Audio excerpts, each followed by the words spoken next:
Hi, my name is Dr. Justin Dorenzo. I'm a clinical and forensic psychologist, and I'd like to welcome you to our high conflict co-parenting course.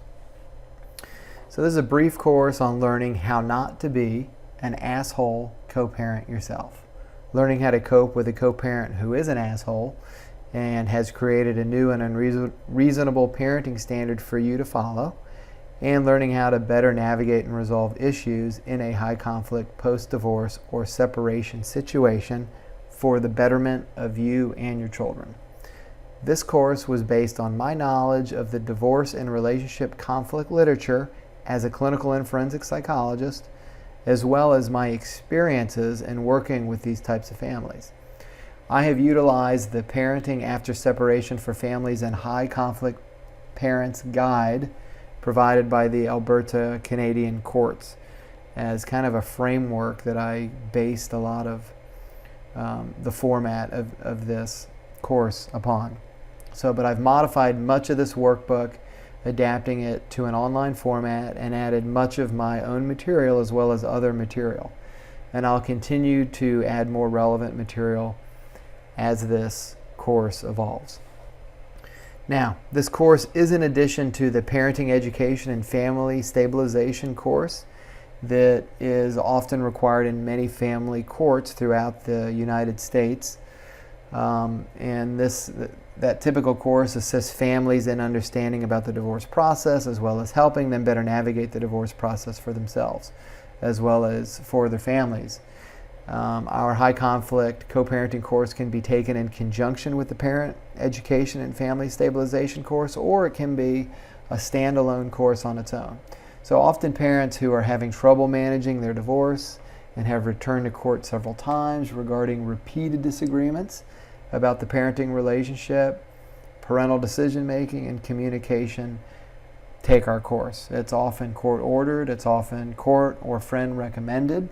And it may also be something that you just want to take to improve the situation at home and with your co-parent. Divorced and separated families all have different levels of conflict, and these levels range from minimal conflict to high levels of conflict, with periods of cooperation to extreme periods of extreme conflict. However, some families are entrenched in constant conflict and denigrate each parent through their children, through texts, emails, phone conversations, and physical interactions. If you have a high conflict co-parenting situation, then you know the cost of this conflict and the conflict that it has on your nerves, your health, your time, your wallet, and of course your child's well-being.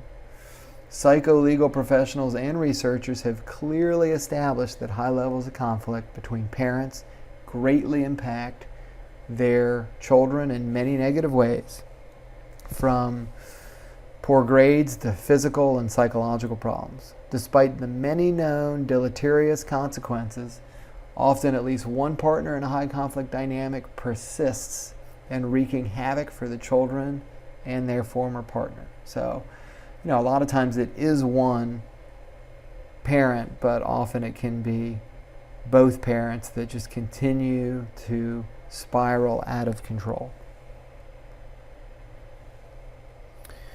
Now, I have created a co-parenting model that I would very much like to disseminate and think that would be very helpful. I've created a career around building, maintaining, and also deconstructing and then reconstructing relationships to function in a healthy manner.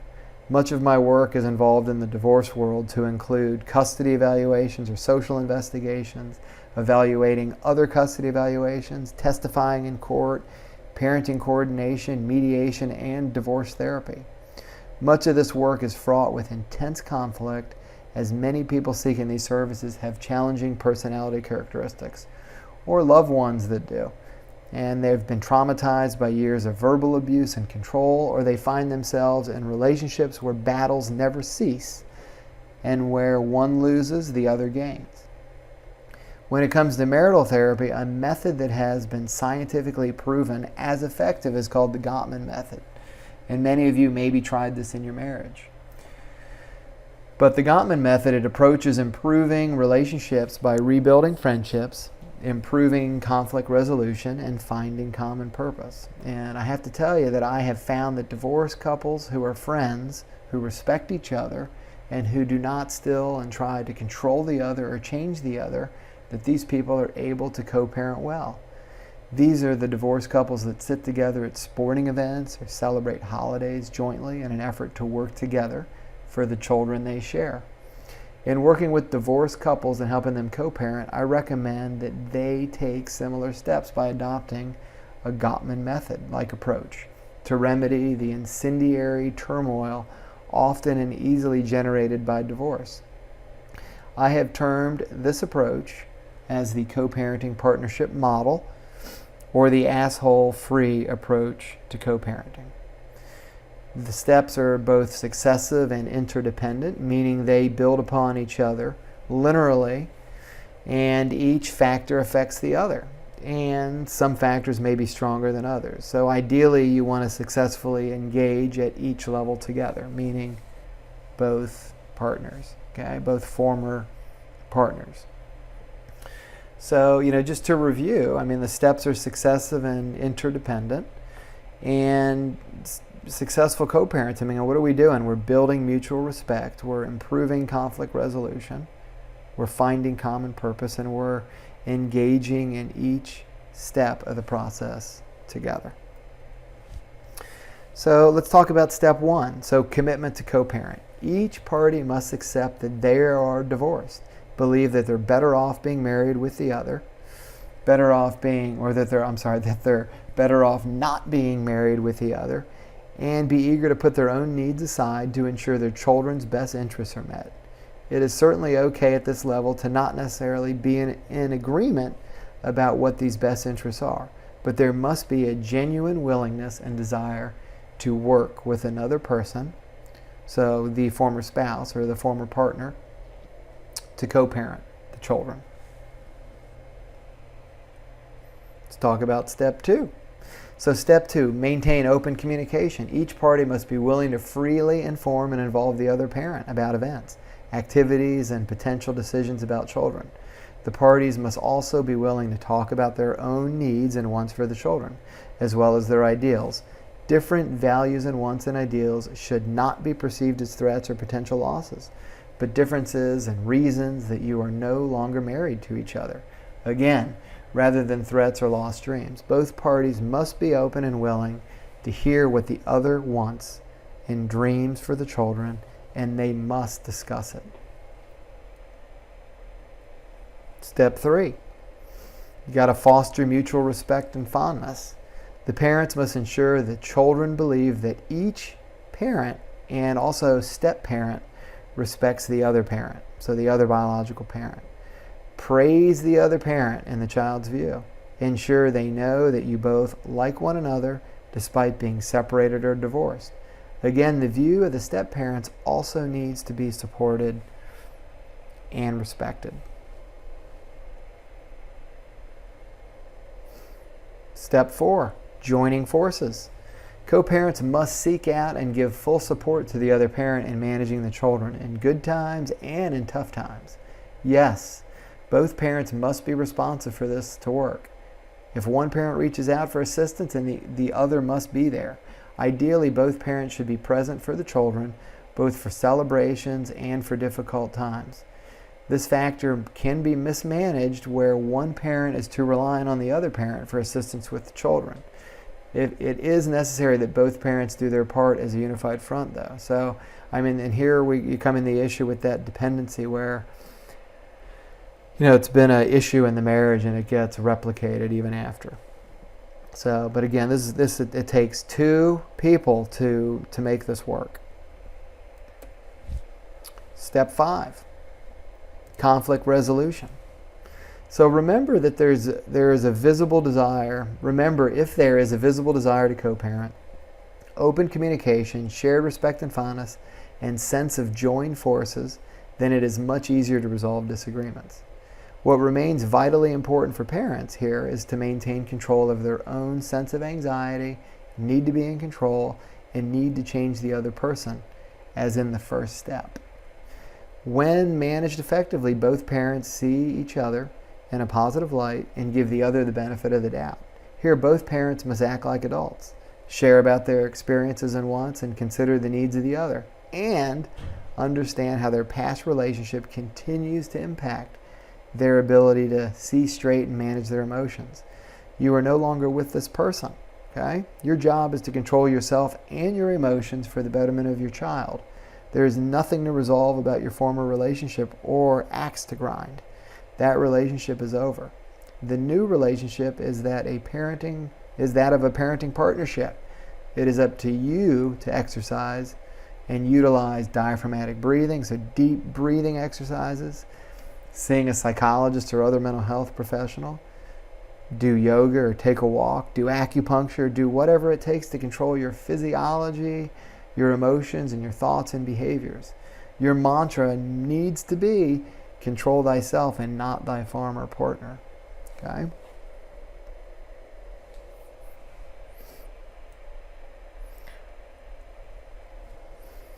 Let's talk about step 6. Mutual expectations and mutual appreciation of individuals' desired outcomes of children. Each parent has a dream for their child. If lucky, the parents want the same things. If not, the parents must ensure and support that each other's dreams are illustrated and balance is found between these dreams. One may want the child to attend Harvard while the other wants them to find their way and take a gap year after high school. Parents may need a third party to assist and outline a plan for them. As children move in their teen years, they also and can participate in outlining their dreams, as you will need their commitment to reach them as well. How else are you going to get your child to go to a certain college or play a certain sport if they're not willing to be committed themselves? However, regardless of your child's maturity, they lack a full appreciation for planning for the future. Parents most often should offer some level of guidance to ensure the child sees their potential and is moving on a path to realize it. Step 7. Mutual support for renewed identity of the parents. In addition to the parents' goals and dreams for the children to be facilitated and achieved, each parent must accept and support the new identity of the family, as well as the new identity for each parent, or of each parent. For example, past possible traditional expectations of the mother ensuring that the children's homework is completed, or the father being solely or possessing the majority of the financial responsibility for the family may need to be resolved and changed, and then embraced. Both parents are free to redefine themselves, but if they have to have a relationship and involvement with the children, this redefinition should be in the child's best interest as well. Deciding to use psychedelic drugs and following a Grateful Dead cover band, I'm probably dating myself, across the United States with the children may not be in their best interest, despite the wants and needs of the parent.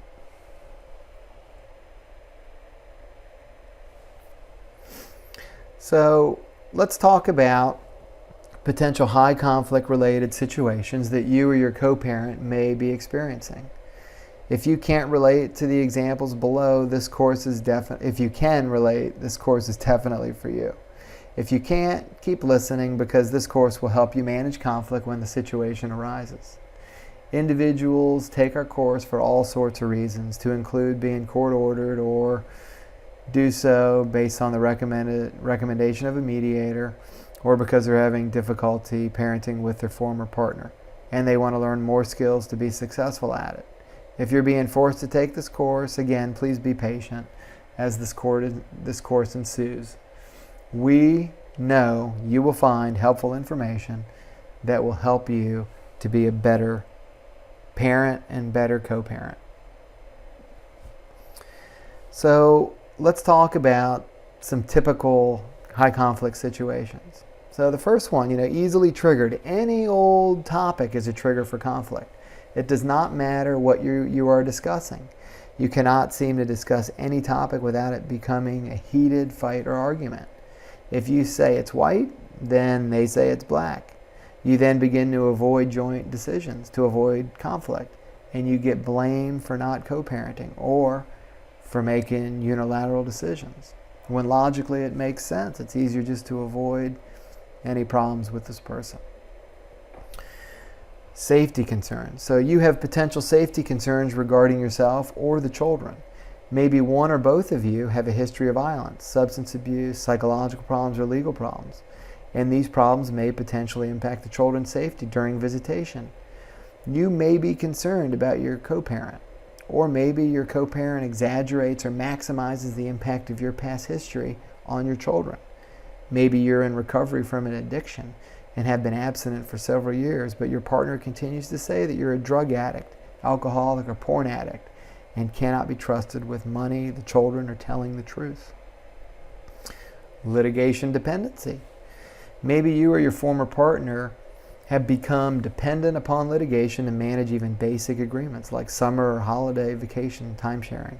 Who will do homework, who will pay for the football jersey, or who will attend the recital.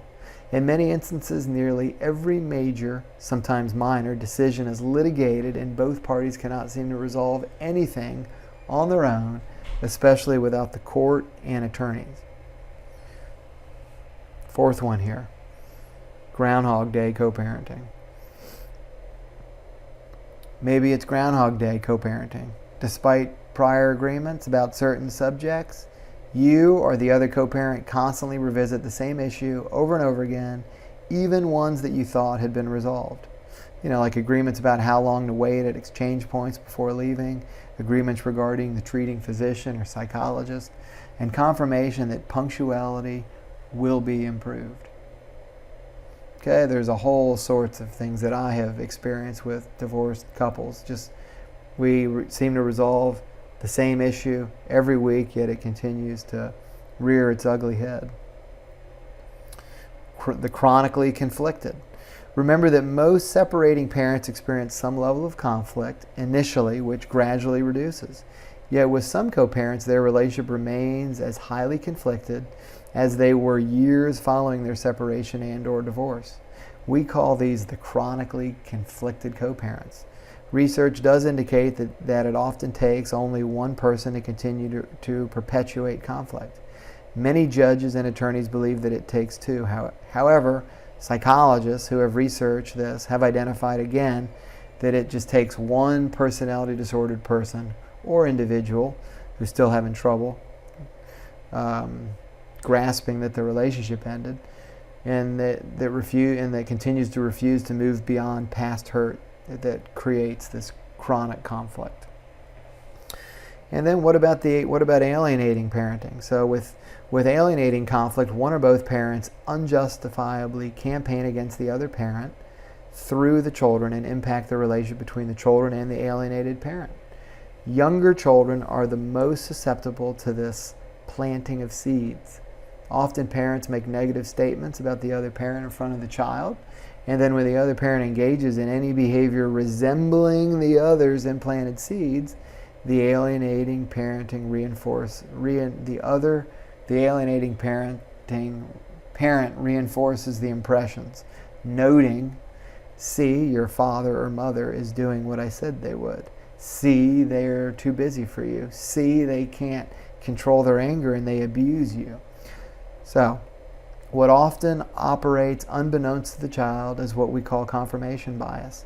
The child does not process the many more times when the other parent is loving, kind, and good to them, and only consolidates memories consistent with the seeds planted by the other parent. Often the alienating parent will no longer need to continue to say negative things about the other parent once these seeds have taken root. And the alienating parent will then say, when confronted, I don't know what you're talking about. I always tell Ben, who's 5 years of age, to call you every night. I'm not going to stand over him and force him to call you. So I want you to know that we're going to talk more, or you're going to hear more about alienating conflict through this course. And then, of course, what I have realized through my work is that there's this what I call the new parenting standard. So I've never read any literature about this concept, but I've seen it in action in many high conflict cases. So A parent having a critical nature or being deeply hurt can fuel these expectations. Now that the parents are divorced, a new standard of parenting that is unrealistic becomes the benchmark. Living up to your co-parent standard may have been a challenge when the two of you were together, but now that you're apart, their expectation of you as a parent is out of this world. Examples of this include expecting a working parent when you yourself don't work to be at every doctor's appointment or school event, or that you no longer allow your child to play video games and can't believe that the other parent does. And when you still have your dog, the former family pet, when the child has a history of allergies. So this would be about the other parent, still having the family pet despite the child having the history of allergies, and you just can't believe it. You're astounded that the father still has the family pet and exposes the child to it.